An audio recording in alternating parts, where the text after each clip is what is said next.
1997년 11월 8일 한 통의 운명적인 전화가 홍콩 연예계 전체를 뒤흔들었습니다. 전화기 너머로 인정형은 홍금보에게 나는 이제 끝났지만 절대로 내 시신을 누구에게도 보여주지 마세요. 라고 마지막 말을 힘겹게 내뱉었습니다. 모든 강씨들의 공포였던 찬란한 전설이 왜 그토록 처절한 고독 속에서 죽음을 선택했겠습니까? 그는 암으로 인해 변형된 자신의 모습을 숨기기 위해 가장 사랑했던 여인을 매정하게 쫓아내고 친한 제자들에게도 단호히 문을 닫았습니다. 하지만 진실은 그보다 더 기이했습니다. 그의 영구가 떠나는 순간 하늘이 갑자기 어두워지더니 어디선가 신비로운 검은 아비떼가 몰려와 마치 저승에서 온 이적처럼 공간을 가득 메웠습니다. 이것은 영화가 아니라 한거정의 눈물 겹고 미스터리한 막내림이었습니다. 기괴한 묘원과 $10,000의 유산 뒤에는 인정형이 깊은 무덤 속으로 가져간 비밀이 숨겨져 있습니다. 지금 바로 강씨 선생의 비극적인 삶의 페이지를 함께 넘겨보겠습니다. 인정형의 인생 이야기는 그가 겨우 10살이던 해에 시작되었습니다. 홍콩의 가난한 8인 가족의 집안에서 태어난 그는 일찍부터 부모님과 함께 생계를 책임져야 했습니다. 경제적 부담을 덜기 위해 그는 10살 때 무술과 연기를 배우러 경북 학교에 보내졌습니다. 초기 자질은 그리 뛰어나지 않았지만 인정형은 극단에서 가장 성실한 사람이었습니다. 그는 단 하루도 게을리하지 않고 매일 밤늦게까지 연습하곤 했습니다. 그러한 끈기 덕분에 그는 점차 주축 단원이 되었고 생계를 위해 곳곳을 유랑 공연하며 탄탄한 기초를 쌓았습니다. 또한 그 힘들었던 시기에 인정형은 인생의 귀인인 홍금보를 만났습니다. 두 사람은 경북 학교의 동기생으로서 자주 함께 무술 연습을 하며 점차 친형제처럼 가까워졌습니다. 심지어 인정형은 홍금보를 의형제로 삼아 큰형님으로 모셨습니다. 이후 홍금보가 가화 영화사로부터 무술 감독 제의를 받자 인정형은 의동생 자격으로 당연히 영화 제작팀에 합류하게 되었습니다. 초기에는 왜소한 체격 때문에 사자춤이나 용춤에 대여 혹은 여배우들을 대신해 매를 맞는 여자 역할의 대역만을 맡았습니다. 비록 일이 당혹스럽고 힘들었지만 이는 이소룡이 미국에서 홍콩으로 돌아올 때까지 그가 업계에서 버틸 수 있게 해주었습니다. 인정형은 원래 이소룡을 매우 존경했지만 자존심 강한 성격 탓에 종종 무술 교류를 핑계로 우상인 그와 맞대결을 펼치며 실력을 시험하곤 했습니다. 진정한 전환점은 이소룡의 발차기를 받아낼 대역이 필요한 촬영 현장에서 찾아왔습니다. 부상을 두려워해 제작진 모두가 주저하고 있을 때 인정형이 단호하게 나서서 수락했습니다. 첫 번째 발차기에 그는 공중으로 붕 떴다가 바닥으로 세게 떨어졌지만 곧바로 잉어치기 동작으로 일어섰습니다. 두 번째 더 강력한 발차기에 그는 휘청거렸지만 이를 악물고 의지 가득한 눈빛으로 굳건히 버텼습니다. 세 번째 발차기에 이르러 이소룡은 멈추어 서서 미소를 지으며 그의 어깨를 두드리고 이제부터 나를 따르라고 말했습니다. 그때부터 인정형은 공식적으로 이소룡의 전담대역이자 무술팀의 핵심 조력자가 되었습니다. 전설의 곁을 지킨 인연은 그의 경력에서 가장 화려하고 보람찬 시기였습니다. 그러나 이 영광은 오래가지 않았습니다. 1973년 이소룡이 32세의 나이로 갑작스럽게 세상을 떠났습니다. 이 이별은 너무나 큰 충격이었고 인정형은 소중한 지인을 잃었을 뿐만 아니라 방향 감각마저 상실한 처지에 놓였습니다. 막막해 하는 의동생을 보고 홍금보가 먼저 손을 내밀며 홍감 안으로 와라. 형과 함께 밥 먹고 살자라고 진심 어린 제안을 했습니다.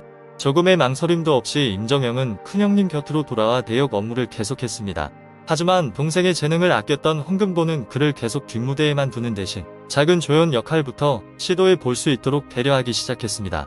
전환점은 1982년 영화 패가자를 통해 찾아왔습니다.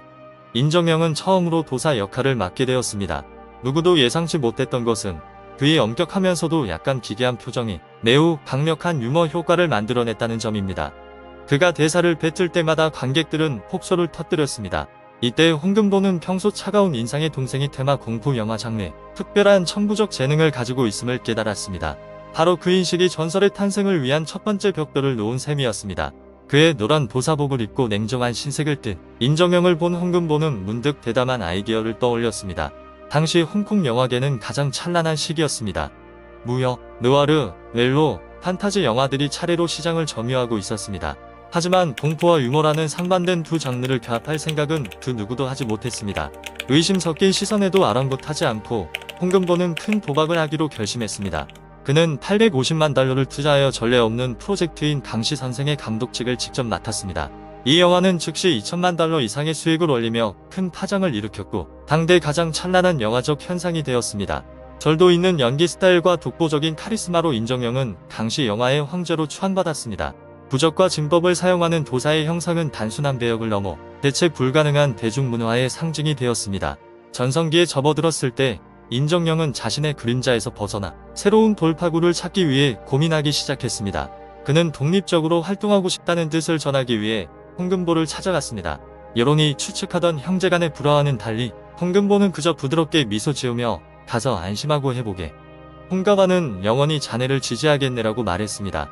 그 화거는 인정령이 명예롭게 떠날 수 있게 도왔을 뿐만 아니라 끈끈한 형제애를 증명하며 당시 도장의 커리어에 자부심 넘치는 새로운 장을 열어주었습니다.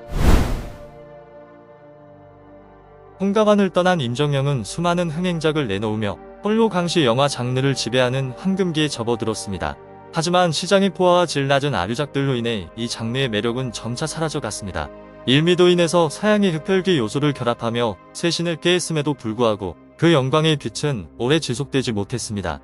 신강시 선생의 흥행 실패 이후 인정령은 당시 영화의 황금기가 끝났다는 쓰라린 현실을 받아들였습니다. 좌절하지 않고 그는 텔레비전 분야로 방향을 돌렸습니다. 그가 주연을 맡은 드라마 강시도장은 방영되자마자 신드롬을 일으키며 인정령이라는 이름을 다시 정상에 올려놓았습니다. 그리고 바로 이 촬영장에서 그는 자신의 마음을 부드럽게 녹여준 여인 원경단을 만났습니다. 원경단은 원래 코믹의 여왕 이미지로 유명했지만 그 떠들썩한 모습 뒤에는 사랑에 있어 일편단심인 여인이 있었습니다. 원경단이 적극적으로 다가간 반면 인정령은 깊은 열등감 때문에 늘 거리를 두었습니다. 40대 나이에 한 번의 이혼 경력이 있고 두 아이를 키우고 있던 그는 불안정한 삶 속에서 자신이 그녀처럼 아름답고 유명한 여인에게 어울리지 않는다고 생각했습니다. 그는 그녀의 고백을 2번이나 거절했습니다.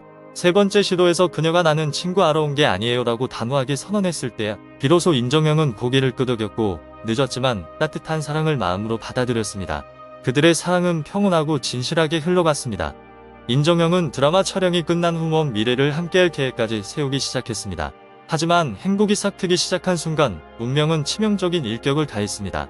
오랜 세월 촬영장에서 쏟아부은 에너지와 잦은 술자리 끝에 그의 몸은 무너지고 말았습니다. 의사의 진단 결과는 사형 선고와도 같았습니다. 가난 말기였으며 수술조차 불가능했습니다. 비보를 접한 순간 그가 가장 먼저 떠올린 사람은 자신이 아니라 원경단이었습니다. 너무나 깊이 사랑했기에 그는 그녀가 자신의 초라한 모습을 지켜보게 하거나 생의 마지막 날들을 고통 속에 함께하게 하고 싶지 않았습니다. 인정령은 그녀를 떠나보내기 위해 냉정함을 가장하는 가혹한 선택을 내렸습니다. 그는 의도적으로 갈등을 만들고 이유 없이 화를 냈으며 심지어 당신은 내가 결혼하고 싶은 사람이 아니야. 난 당신과 절대 결혼하지 않을 거야 라는 차가운 말을 내뱉었습니다. 원경단이 매달리며 결혼을 제안했음에도 불구하고 그는 잔인한 침묵을 지키며 연락을 완전히 끊고 그녀의 인생에서 사라졌습니다. 그는 고독 속에서 죽음과 맞서기를 택했고 사랑하는 여인에게는 미완의 사랑과 고통스러운 오해만을 남겨두었습니다. 그 사형 선고는 한 전설의 경력을 끝냈을 뿐만 아니라 아름다웠던 사랑을 세상에서 가장 비극적인 이야기로 바꾸어 놓았습니다. 생의 마지막 나날들 속에서 인정령은 더 이상 화면 속 위험 있고 굳건한 도사가 아니었습니다. 수년간의 고강도 촬영과 멈추지 않는 음주, 계속되는 밤샘 작업, 그리고 병마에 대한 두려움은 그를 더욱 술에 의존하게 만들었습니다. 부어오른 몸과 변형된 얼굴은 그를 극심한 자괴감에 빠뜨렸습니다. 그는 자신의 무너진 모습이 사람들의 마음속에 있는 도장의 위상을 대신하는 것을 원치 않았기에 가장 가까운 사람들을 포함한 모든 방문을 거절했습니다. 세상과 단절된 벽 사이에서 인정령은 큰형님 홍금보에게 전화를 걸어 자신이 살기 어렵다는 마지막 유언을 남겼습니다. 그는 또한 원경단을 만나고 싶다는 마음을 표현하는 동시에 자신의 변형된 시신을 누구에게도 보여주지 말 것을 당부했습니다. 그것이 자존심 강했던 그 남자가 가면을 벗고 진심에 충실했던 처음이자 마지막 순간이었습니다. 전화기 너머로 홍금보는 무명 시절부터 생사를 함께했던 아우를 생각하며 눈물을 흘릴 뿐이었습니다. 1997년 11월 8일 그의 사망 이후 원경단은 홍금보로부터 전화를 받았습니다. 그녀는 자신이 결코 버림받은 것이 아니었음을 깨닫고 울음을 터뜨렸습니다. 알고 보니 인정령은 떠나기 전 자신의 재산 절반인 홍콩 달러 1,000만 달러를 몰래 그녀에게 남겼던 것입니다. 그는 자신의 마지막 남은 모든 힘을 다해 차마 전하지 못한 사랑의 말을 사랑하는 여인의 삶을 위한 보장으로 바꾸어 놓았습니다.